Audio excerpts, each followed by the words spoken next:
반갑습니다. 한겨레 신문에서 일하고 있고 사람과 디지털 연구소라는 걸 만들어서 소장을 맡고 있는 구본곤이라고 합니다.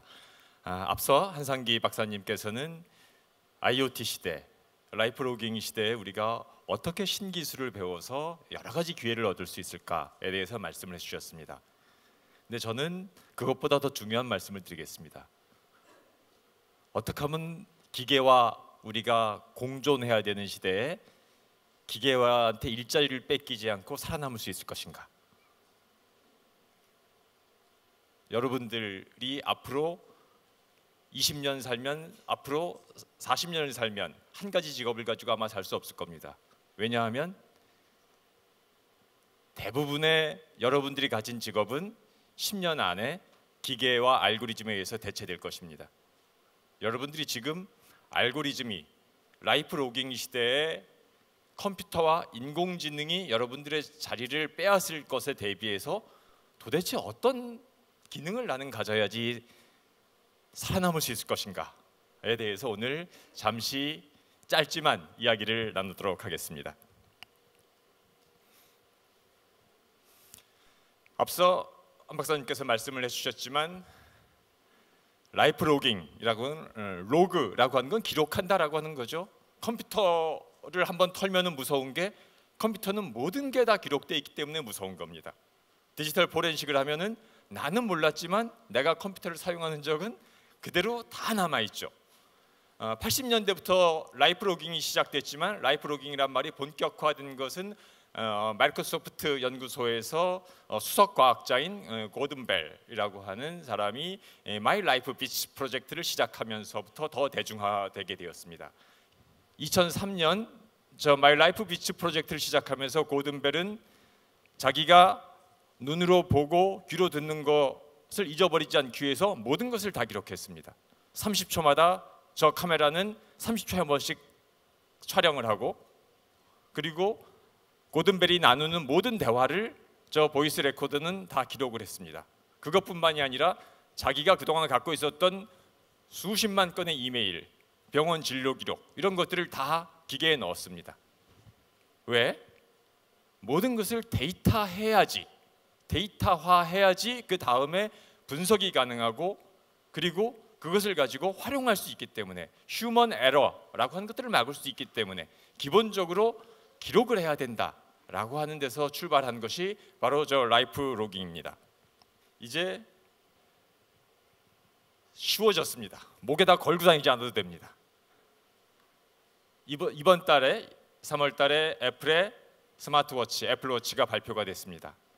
그리고 저건 제가 2년 전에 세르게이 브린을 만나서 직접 찍어온 사진인데, 세르게이 브린, 구글의 창업자, 저 사람은 구글 글래스 프로젝트를 진행을 하면서 저렇게 눈에 구글 글래스를 쓰고 다닙니다. 과거 고든 벨 10년 전처럼 목에다가 줄줄이 달고 다니지 않아도 움직이기만 하면 다 모든 것을 기록하고 나의 신체, 자 지금 애플워치는 아직까지 초기 단계이기 때문에 심박 기능 정도밖에 사실 못합니다. 하지만 이게 조금 더 지나가면은 아마 혈중 산소 포화 농도 이런 것들이 체크가 될 겁니다. 곧 아마 그 내과 의사들의 일자리가 많이 줄어들 겁니다. 당뇨 환자라든지 고혈압 환자들은 지금처럼 자주 병원에 갈 일이 없어집니다. 우리가 이러한 세상으로 이미 들어와 있습니다. 킹 미다스 앤드 골든 터치, 히랍 신화의 미다스 왕의 이야기입니다. 우리가 영어로 마이더스의 손이라고 말하죠. 만지기만 하면, 손만 대면 금으로 변하는 정말 놀라운 마법에 우리 모두가 꿈꾸는 그런 마법을 가진 미다스입니다. 우리는 지금 미다스와 같은 삶을 살고 있습니다. 여러분들이 움직이는 장소 하나하나마다 여러분들의 데이터가 생겨나고 있습니다. 여러분들이 카톡으로 한마디 한마디 하고 이메일로 보내는 모든 것들, 여러분들의 생각과 감정, 여러분들의 이동거리, 아직까지 스마트워치를 안 차서 맥박수는 아직 안 들어갔지만 곧 아마 될 겁니다. 라이프 로깅 시대가 되면서 모든 것들은 미다스가 만지는 게 금으로 변하듯 여러분들이 만지는 것은 0과 1의 숫자 조합으로 변합니다. 데이터로 된다는 거죠. 자, 우리가 스마트폰, 웨어러블을 쓴다라고 하는 것의 가치,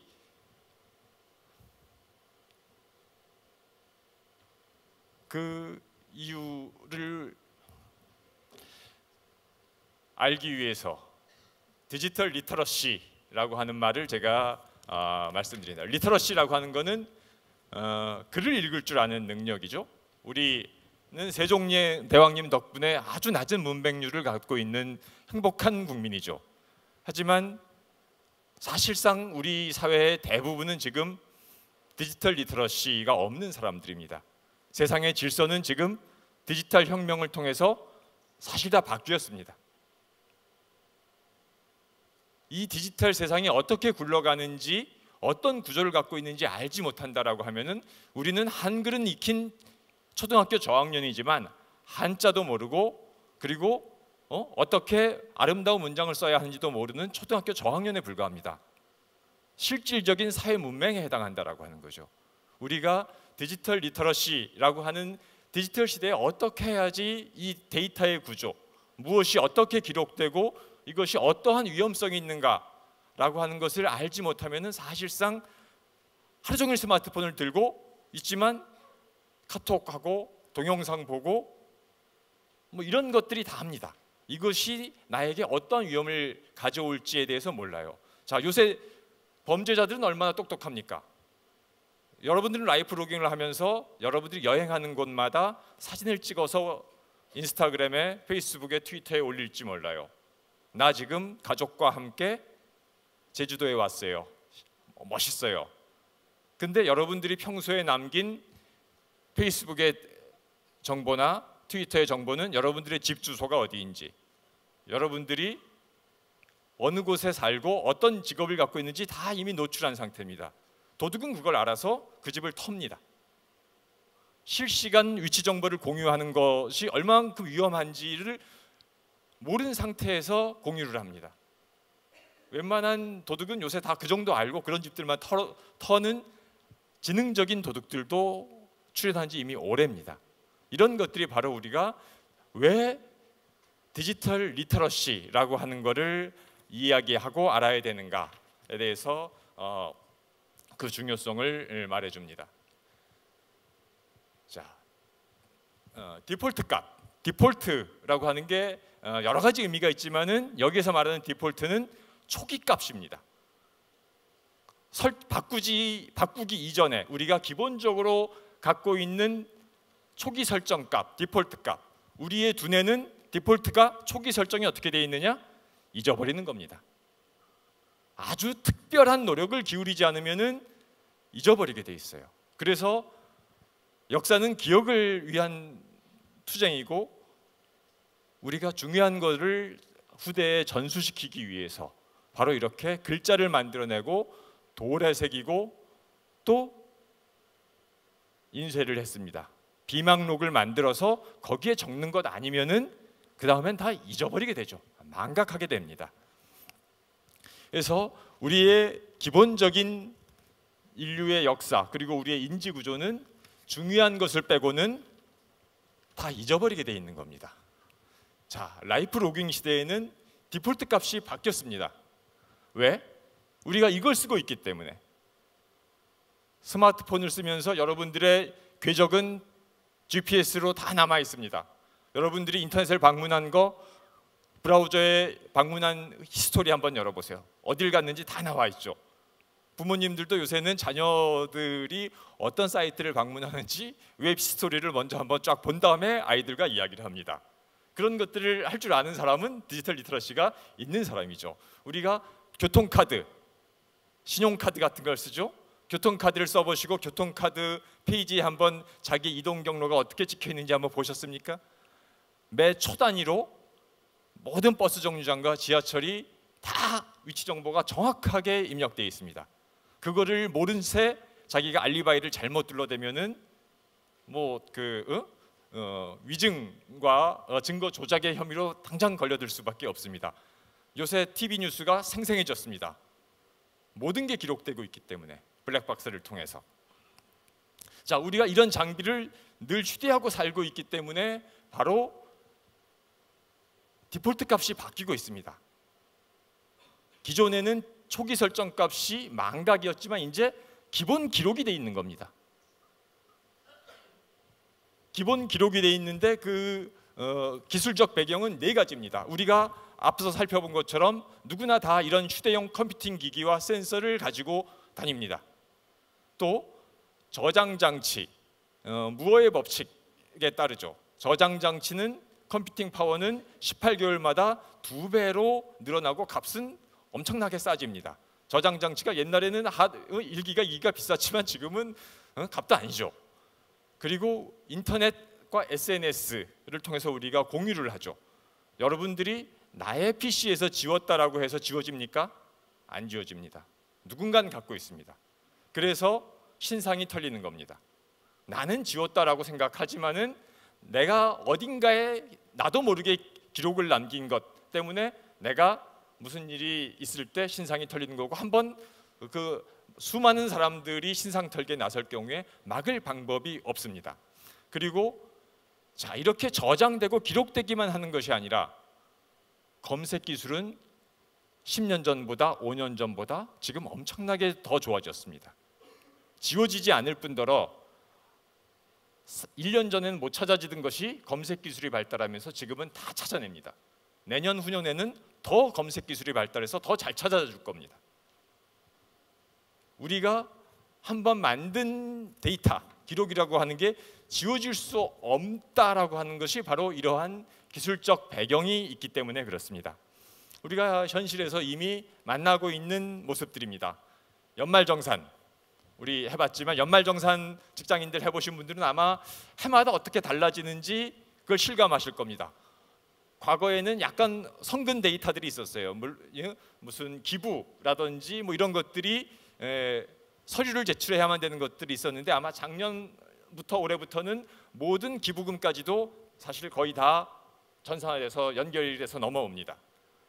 이번에 연말정산을 놓고 많이 시끄러웠지만 데이터의 정합성, 데이터의 정확성을 가지고는 별로 논란이 없었습니다.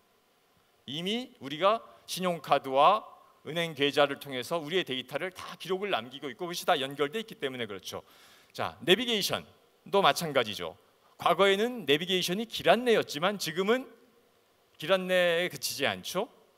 저 경로상에 있는 모든 차량들의 데이터를 수집했습니다. 가장 빠른 길을 안내해 줍니다. 실시간 빠른 길을 안내해 준다는 것은 저 안에 있는 모든 차량들의 데이터를 갖고 있다라고 하는 거죠. 자, 오른쪽에 그림은 미국 맨하탄의 에너지 사용량 지도입니다. 각 지역별로, 가구별로 전기 사용량, 수도 사용량 같은 것들을 저렇게 얼만큼 썼는지를 데이터화합니다. 제주도에 스마트 그리드 실증 단지가 있는 것처럼 스마트 그리드라고 하는 게 뭡니까? 지능형 전력망이라고 하는 것은 피크 수요에 대비하게 돼 있는 발전량을 스프레드 분산시키면은 발전소 몇 개를 지은 것만큼의 전력 공급 능력을 얻게 되는 거죠. 기술은 이렇게 우리에게 엄청난 효능과 효율화를 가져다 주고 있습니다. 이것이 바로 모든 것이 기록되고 데이터로 바뀌고 있는 라이프 로깅 시대이기 때문에 가능합니다. 자, 동시에 이 모든 것이 기록된다라고 하는 것은 이것이 단순히 기록되는 것이 아니라 기록되고 지워지지 않는다라고 하는 겁니다. 내가 나 혼자 지워온다고 지워지지 않는다라고 하는 걸 말씀드렸습니다.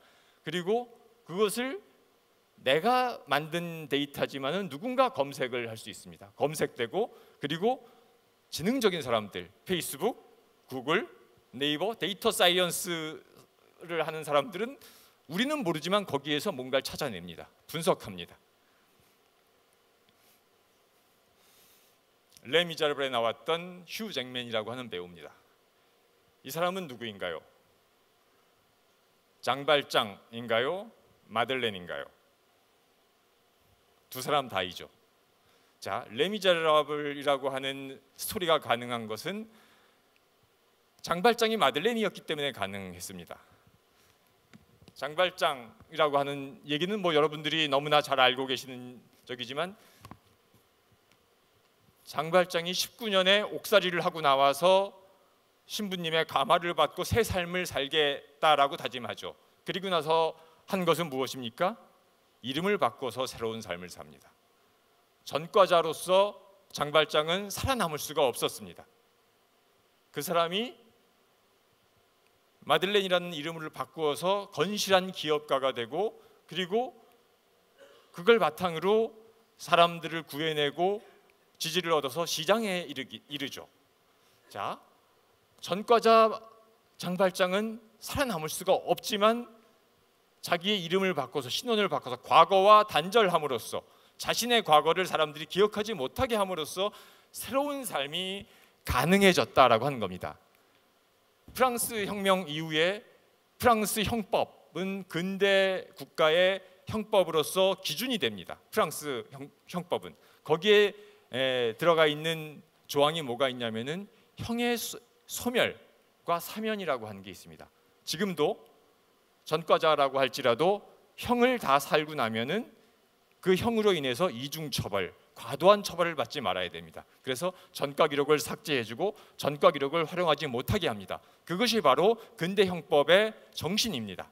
바로 장발장이 마들렌이로 돼서 새로운 삶을 살게 되고 그것이 개인과 사회에 큰 도움이 됐다라고 하는 데서 출발한 겁니다. 지금 우리나라 법에도 형의 실효가 있고 사면이 주기적으로 이루어지고 있습니다. 꼭 전과자가 아니라 그래도 우리는 늘 새 출발을 할 수 있도록 격려받고 허용받고 있습니다. 우리가 한 번 신용카드 연체했다고 그것이 평생 여러분들을 따라다닌다고 생각해 보세요. 그리고 한 번 파산한 사람, 부도를 냈다라고 해서 더 이상 이 사람에게 금융거래를 허용하지 않는다라고 하면은 우리 사회는 정말 범죄자의 소굴이 될 겁니다. 그래서 이런 것처럼 근대 국가는 그것이 자본주의 사회일지라고 하더라도 다른 사회일지라고 할지라도 이런 식의 갱생과 새로운 출발을 허용하는데 그것에 바로 가능한 기제는 무엇이냐? 망각입니다. 제도적인, 집단적인, 구조적인 망각을 허용함을 통해서 새 출발을 하게 하는 거죠.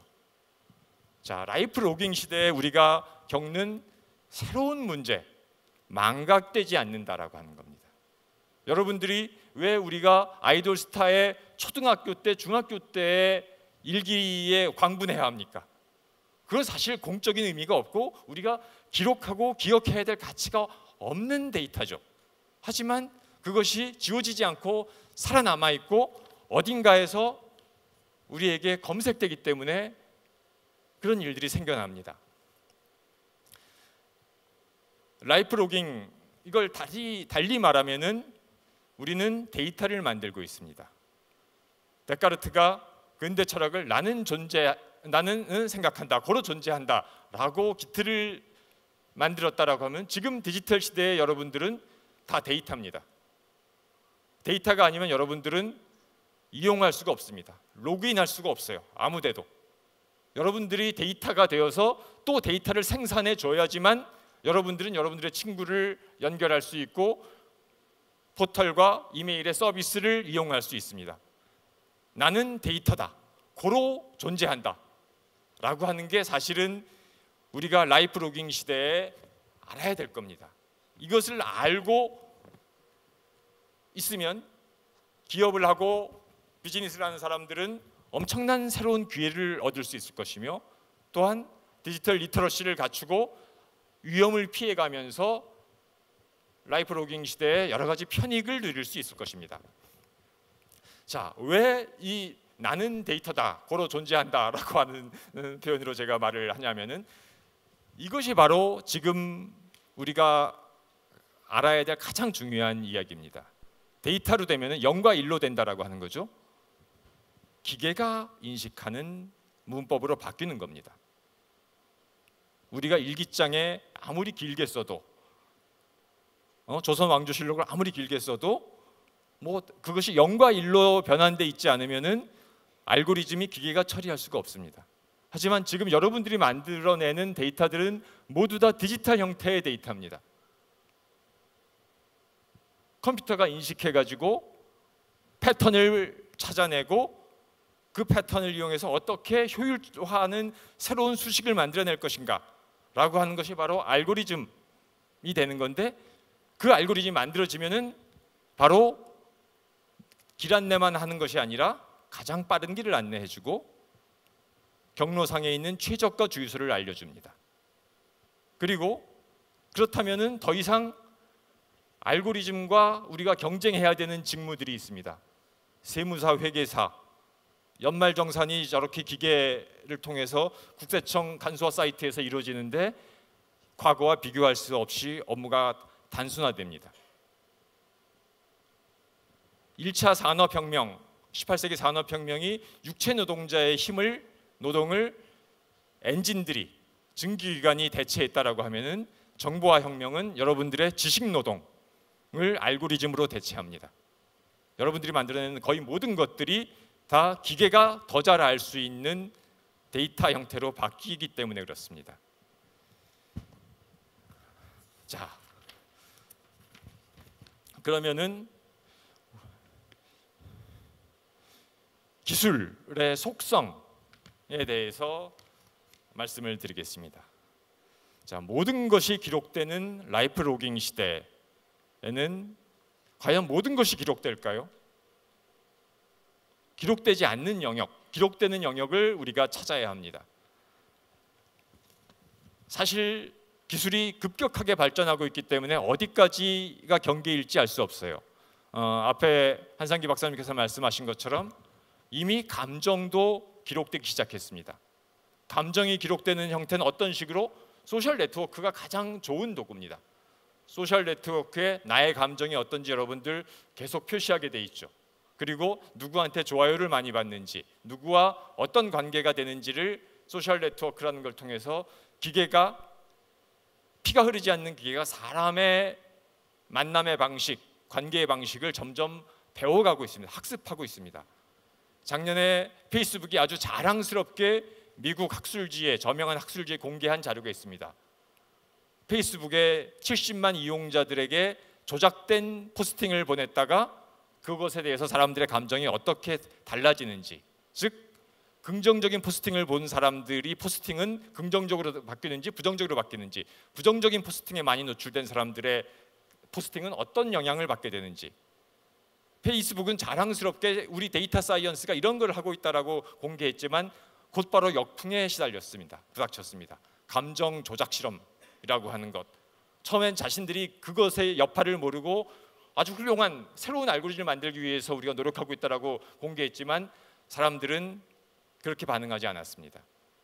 감정까지 조작의 대상이 되고 있구나, 데이터 사이언스에서.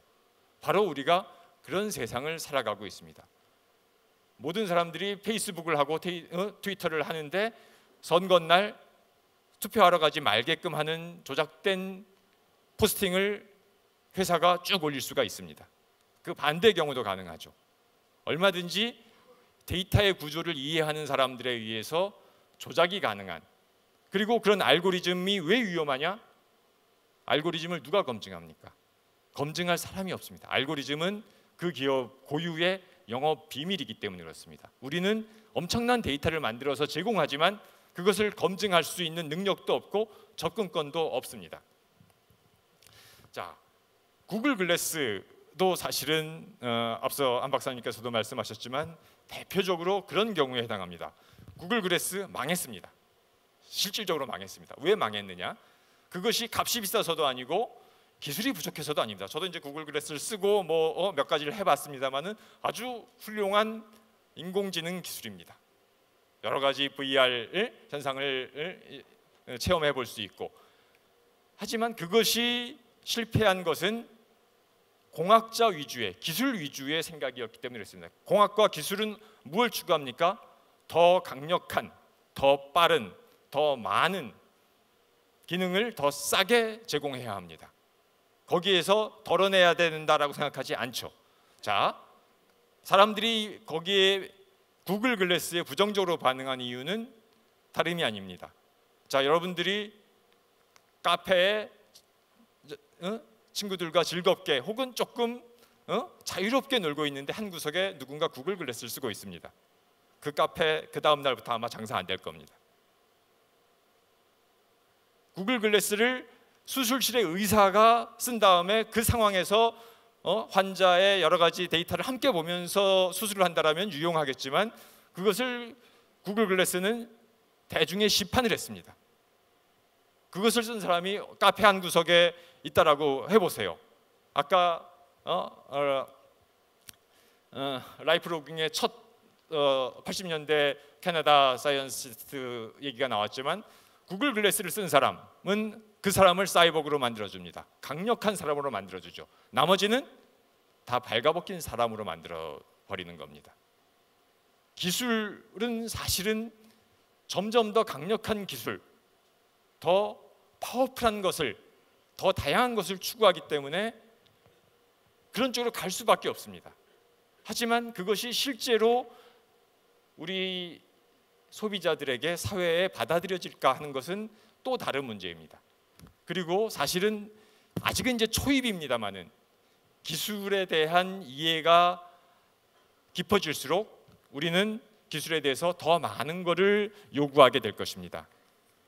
처음에 인터넷이 뭔지 몰라서 각 기업들이나 정부들이 그것을 활용하지 못했고 그것을 규제하려 하지 못했지만은 이제 기술에 대해서 아는 만큼 그것의 사회적인 가치, 사회적인 규약을 또 요구하게 될 것입니다. 자, 그럼 이제 제가 마지막으로 드리고 싶은 말씀입니다. 라이프로깅, 자동화, 알고리즘의 디지털 세상에서 사람은 과연 무엇입니까? 우리가 데이터로 만드는 것들은 다 0과 1에 컴퓨터가 알아먹을 수 있는 형태로 바뀌어서 우리가 감히 따라잡을 수 없는 파워풀한 능력으로 처리될 것입니다. 대부분의 일자리, 아마 한 50% 일자리라고 그러죠. 한 10년 안에 컴퓨터에 의해서, 자동화에 의해서 대체된다라고 합니다. 자, 그럼 여기서 우리가 어떻게 라이프로깅 시대를 살아갈 것인가에 대해서 제가 몇 가지 질문과 그리고 과제를 드리겠습니다. 첫째, 라이프로깅 데이터를 우리가 어떻게 활용할까라고 하는 걸 알아야 됩니다. 앞서 한 박사님 슬라이드에서 봤지만 그거를 잘 활용하는 사람은 에어비앤비, 무슨 우버, 무슨 엄청나게 많은 다양한 경제적 기회를 만들어낼 수 있습니다. 그런 라이프로깅 세상이 어떤 메커니즘을 갖고 굴러가는지에 대해서 그걸 먼저 알아야 됩니다. 그리고 두 번째는 우리가 함께 논의하고 사회적으로 고민해야 될 겁니다. 라이프로깅을 어디까지 허용할 것인가? 아까 구글 글래스와 같은 이야기입니다. 물론 혹자는 야, 구글 글래스 아니라 그래도 얼마든지 내가 여기에 몰래 카메라 장착하고 모든 걸 다 촬영할 수 있는 세상인데 왜 그것만 단속하느냐라는 반발도 있습니다. 하지만 사회적으로 우리는 그렇지 않아요. 우리가 스마트폰에 처음 촬영 기능이 들어있었을 때는 거기에 사회적 규약을 제공하지 않아서 무음 촬영이 가능했습니다. 근데 지금은 우리가 무음 촬영이 안 되게 막아놨죠. 그래도 몰카가 얼마나 지금 많습니까? 이런 것처럼 우리가 기술을 이해하고 기술에 대해서 인간이 통제할 것은 통제하고자 해야 합니다. 거기에 대해서 기술은 그냥 점점 더 강력한 기능만을 추구하기 때문에 그것을 우리가 손대지 않으면은 우리는 기술에 압도당합니다. 프랑켄슈타인의 소설에 이런 말이 나옵니다. 닥터 프랑켄슈타인이 괴물을 만들어내지만 그 괴물은 프랑켄슈타인을 찾아와서 자기의 배우자를 만들어 달라고 하면서 박사를 죽일 듯이 협박하면서 당신이 나를 만들었지만 당신의 주인은 나야. 나의 말을 들어. 라고 협박을 합니다. 우리가 기술을 만들어내는데 이 기술은 엄청나게 파워풀합니다. 우리가 그거를 제대로 다스리지 못하면 우리는 프랑켄슈타인의 괴물에 협박을 당하는 박사처럼, 창조주처럼 됩니다. 그래서 우리가 라이프로깅 시대를 잘 활용하기 위해서는 이 기술이 갖는 위험성을 알면서 거기에 적절한 통제를 하고자 해야 한다라고 하는 겁니다. 그리고 또 하나, 이것이 여러분들에게 가장 중요한 고민거리가 될 것입니다. 라이프로깅으로 포착할 수 없는, 알고리즘으로 처리할 수 없는 인간만의 영역은 무엇일까? 그걸 여러분들이 찾아야 합니다. 그걸 찾아서 그것과 관련된 일을 하신다면 여러분들은 알고리즘의 컴퓨터와 자동화에 여러분들의 일자리와 삶이 희생당하지 않을 겁니다. 그것이 무엇일지는 아직 사실 잘 알 수 없습니다. 아마 여러분들이 분명한 것은 지금 한 가지 직업을 가지고 10년, 20년을 살 수 없을 것이다. 계속 바뀌는 기술 트렌드에 맞춰서 자신을 업그레이드하고 그것에 적응하는 것밖에 방법이 없을 것이다 라고 하는 겁니다. 다만 제가 생각하는 한 3가지 정도의 화두가 있습니다. 컴퓨터가 할 수 없는 것, 그것은 저는 추상화라고 생각합니다. 추상화라고 하는 것은 무엇이냐? 우리가 소설책을 읽을 때 읽고 나면은 주인공이 어디에서 매 순간 뭐뭘 했는지 기억나지 않습니다. 줄거리만 대충, 인상만 기억에 남죠. 추상화입니다. 세부적인 것을 잃어버림을 통해서 뭔가 아주 강력한 그것을 일관하는 패턴과 인식을 깨닫는 것, 그것이 인간만의 능력입니다. 기계는 여전히 세부적인 것들을 너무 엄밀하게 잘 기억하고 있습니다. 또 하나는 질문하는 것입니다. 기계는 질문하지 않습니다. 입력한 대로 작동합니다. 하지만 인간은 아무리 거기에 훌륭한 방법이 있다라고 할지라도 그것에 불만을 갖습니다. 이거 말고 다른 거 없어? 호기심을 갖고 새로운 것들을 추구합니다. 그것이 바로 인류를 지금의 이 상태로 만들어 놓은 겁니다. 다른 어떠한 유인원과 지구상의 생물체도 존재에 대해서 자기가 알고 있는 것에 대해서 회의를 하고 거기에 대해서 호기심을 갖지 않습니다.